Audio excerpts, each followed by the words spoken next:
this is really good. Overall, I say a really cool idea. I like the idea of a mason jar. Now, like Rusty said, my little disclaimer is I treat these, when I do these things, like, you want to be a commercial country songwriter, I'm going to critique, like, here's what I'm going to tell people. So, always say it. No, it's always my opinion, so you can tell me just to get up my butt, too.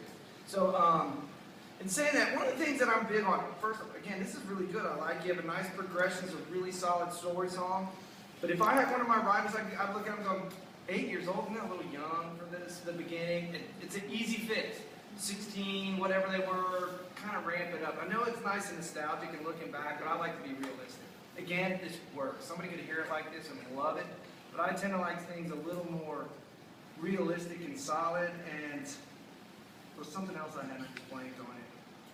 Mike, you want to jump in there? That was my biggest thing I was going to say. Yeah, I actually circled that right off the bat, that 8 years old thing. I really liked the where you switched it from the Here in My Arms to the last one with God's Arms. That was actually really nice, little change up there. You know, I think you kind of have the two things going. You have fireflies in the mason jar. Fireflies are the thing that kind of light in the mason jar, but you get two parts of that. And my question becomes, like, the mason jar is part of it, but then where the fireflies are dead. Probably the original fireflies are dead. So then there needs to be something like a little light or a little something in the, you know, what's going to be that light in the mason jar that's going to keep things lit?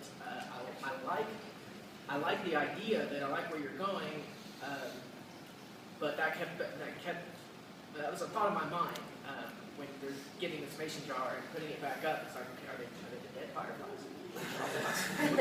You know, so We take things very literal out there.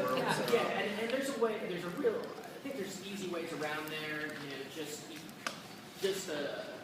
even talking about the light of my love, or you kind of go there, but we could be a little bit more explicit. One or two lines somewhere in there, just to make sure that especially since you were wise enough to go ahead and grow your chorus like you did in the last one. You changed it to God's Arms, and that second one you probably could have added something different in there that would fix that. And again, we're being hyper specific because I think this is really good, and it's really good, and this is what I tell my writer to kind of grow this idea. But this is a good bar for a first song. Yeah.